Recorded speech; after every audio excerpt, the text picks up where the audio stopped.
we've got routines, we've got schedules, we've got people that just go with the flow. What sort of mom are you? And maybe what sort of mom should you be? That's what I want to talk about today when we look at moms and routines and schedules. And what does the Bible say about that? And what's the best approach for you and for your kiddos? So I love this Bible verse when I'm thinking through my plans, my schedules, and fitting in all the things that a mom has to do.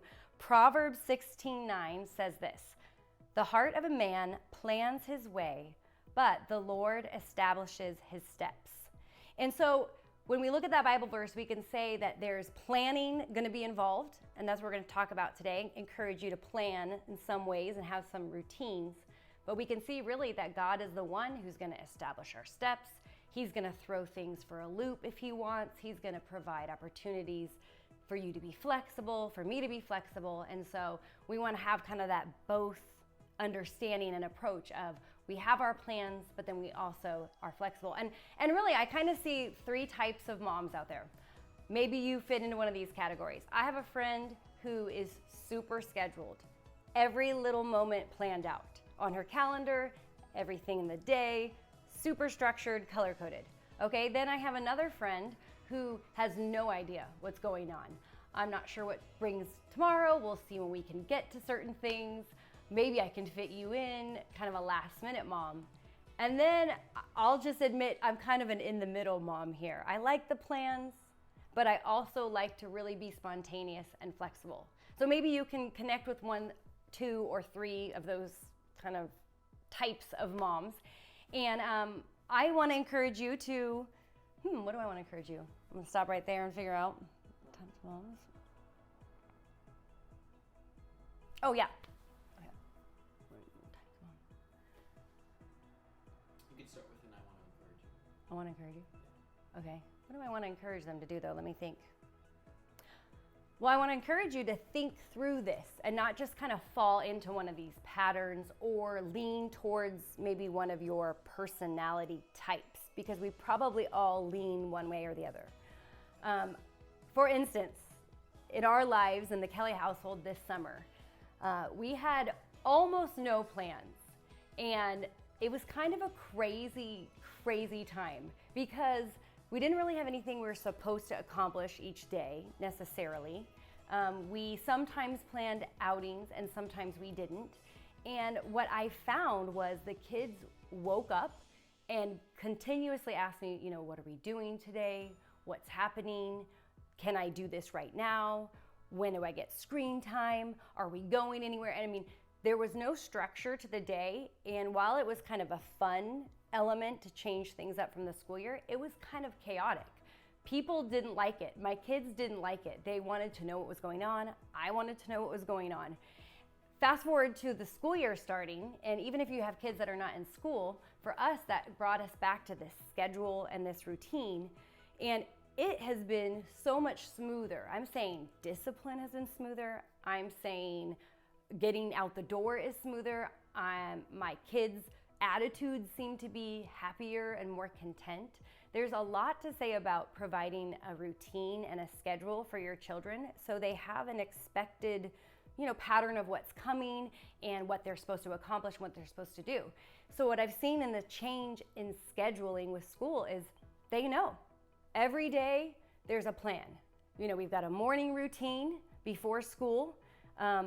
We've got a school routine, and then we've got an after school and evening routine. And so they have something that they can say, this is what's coming, this is what's expected of me, this is what I need to accomplish, this is when my free time is. I mean, all of that for my kiddos seems to be super helpful for them to relax, to have a heads up, and to enjoy their day of what's coming and what's going. So one tip I have is to think through what sort of habits you want your children to fall into, to form, to even carry into adulthood. So Mark and I, my husband, we've talked about, what are the things we want them to just do naturally each day? And I mean, I want them to brush their teeth naturally each day. I want them to get dressed, to brush their hair. Now we're moving into the whole deodorant thing with the older kids. So these are actually patterns and scheduled things that we need to train them to do. And then require and encourage and remind them to repeat. But I think even if you've got a baby, you've got a toddler, you've got younger, older kids, you do want to step back and say, what sort of things do I want them to be able to repeat and just become a habit? So start there. The second thing I think we can remember is that the Lord establishes our steps, like the verse said, and we need to be really okay with being flexible and allowing things to just totally throw off our schedule. So a saying that we have in our household, which my kids somewhat roll their eyes about now, but they know it and they've heard me say it a lot, is that people are more important than things, or people are more important than our schedule, or people are more important than whatever. And I say that often because we will have our schedule, we'll have our plan, and then something comes up, a service opportunity, something that grandma needs, a phone call, FaceTime, someone needs a meal, someone needs help, a neighbor is talking to us outside and we're inviting them to church. I mean, often there are things that just kind of come into your scheduled day that are completely not scheduled. And I'm trying and striving to teach my kids to be flexible with that. And I mean, it starts with even a little toddler. When some interruption occurs and they're planning to go to Target to pick out that toy, or you're planning to go to the park and something stops you, just those conversations, hey, you know what? People are more important than this. We need to take a break. We need to just pause what we're doing and try to encourage that flexibility. So along with that flexibility, a quick warning to you who, maybe struggle with that or something to think through. If we don't teach our children, and if we're not flexible ourselves, it can cause a lot of drama. I have a couple of kids who are less flexible. Once I've told them what we're doing, it's like I've written it in stone and it's a promise. It's like in their minds, I've pinky promised that we're gonna do this thing at this time. And it's really hard for them to adjust. And you just think about your life as a grown-up, as an adult, and that's what we're preparing them for. There are often times where we might plan and things, we have to adjust, we have to be flexible. And so I've seen with some of my kids, when I've tried to really keep their structure and schedule, they become like a tighter and tighter grip on that schedule, on that routine, so much so where they can't relax or they can't enjoy when a change comes in, because your husband might walk in the door and you've got the next 2 hours scheduled out and he says, we're going here, or guess what? I'm taking you out, or we're gonna go to the park, or we're going on a family walk. This happens in my household. And all of a sudden, the scheduled kids, they can't really adjust. So it is something we want to train our kids to be, and it's something that we need to be.